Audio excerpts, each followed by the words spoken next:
Hezbollah বলছে আমরা প্যালেস্টাইনে বাঁচাইতে চাই, কিন্তু ইন রিয়েলিটিতে হিজবুল্লাহ যে কাজগুলো করছে, ধরেন হিজবুল্লাহ একটা রকেট মারছে এবং এমন জায়গায় রকেট মারছে যেটাতে ইসরায়েলের কোনো ক্ষতি হয়নি, কিন্তু ওই জন্য ইসরায়েল 1000টা রকেট মারছে প্যালেস্টাইনিদের উপরে। তাহলে হিজবুল্লাহর কাজটা কি প্যালেস্টাইনের পক্ষে গেল না বিপক্ষে গেল? আইআরজিসি এবং ইরানের মিলিটারির মধ্যে পার্থক্য, যে কোনো দেশের মতো ইরানের একটা মিলিটারি আছে। আর আয়াতুল্লাহ খোমেনির এবং তার পূর্ববর্তী যারা ছিল তারা চিন্তা করলো এই যে ইডিওলজিক্যাল তাদের যে কি বলবো স্ট্যান্স, এইটাকে, এই যে বিপ্লব, ইসলামী বিপ্লব তারা যেটাকে বলে, সেটাকে ধরে রাখার জন্য আমাদের একটা সেপারেট একটা মিলিটারি গ্রুপ লাগবে। এই গ্রুপটা, এরা মেইন যে মিলিটারি, তার কাজ হচ্ছে গিয়ে কান্ট্রিকে রক্ষা করা।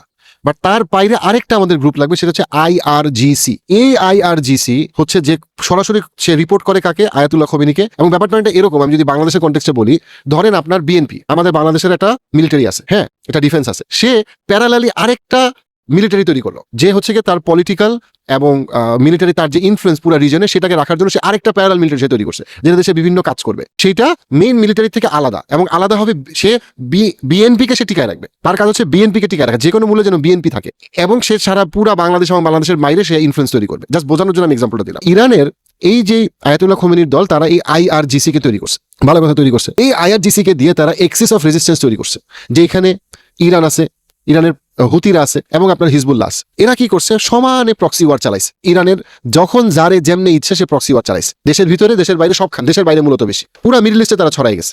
আচ্ছা, এই আইআরজিসি কে আমেরিকা হেট করে, ইসরায়েল হেট করে, মুখে বলে, কিন্তু অ্যাকচুয়ালি আইআরজিসির ভিতরে অনেক ইসরায়েল ইনফ্লুয়েন্স আছে। কারণটা হইল, এই যে এত বছর ধরে তারা যে তাদের ইরান যে কাজগুলা করছে, যদি আমি হিজবুল্লাহর কাজগুলা বলি, গত 30 বছর ধরে হিজবুল্লাহর কাজের কারণে প্যালেস্টাইনের মানুষ অনেক বেশি মারা গেছে।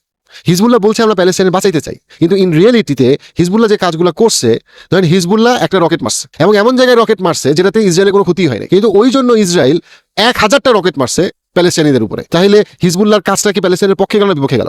এবং ফাতাহ যে গ্রুপটা, যে স্ট্র্যাটেজিক্যালি প্যালেস্টাইনকে সার্ভিস করতে চাইছে, তার বিরুদ্ধেও আইআরজিসি অ্যাক্টিভলি কাজ করছে। সো একটা সময় পর্যন্ত আইআরজিসি হামাসকে সাপোর্ট করছে, ফান্ড করছে। পরবর্তীতে একটা সময় এসে সেই সাপোর্টটা করছে কাতার, ফান্ডিং করছে কাতার। আচ্ছা, এই আইআরজিসি কে সৌদি আরব, টার্কি সহ পুরা মিডল ইস্টের ব্লকটা এদেরকে ধ্বংস করে দিতে চায়, এবং মুসলমানদের উচিত আইআরজিসি যেন না থাকে সেটা চাওয়া। কেন আমি আপনাকে বলি, আইআরজিসি হচ্ছে ওই দল, যেই দল ইরাকে, সিরিয়াতে এবং ইয়েমেনে 10 লক্ষের বেশি সুন্নি মুসলমানদেরকে হত্যা করছে, জাস্ট শিয়া ডমিনেন্স বাড়ানোর জন্য। আইআরজিসি একটা কট্টরপন্থী দল, যারা বলে তারা প্যালেস্টাইনদেরকে রক্ষা করতে চায়, কিন্তু আসলে তারা শিয়া ডমিনেন্সকে রাখতে চায়, এবং শিয়া ডমিনেন্সকে রাখার জন্য তারা যে কোনো পরিমাণ সুন্নি মুসলমানদেরকে সে হত্যা করে। এবং এই মর্মে আয়াতুল্লাহ খোমেনির নিজেরও ফতোয়া আছে, যেই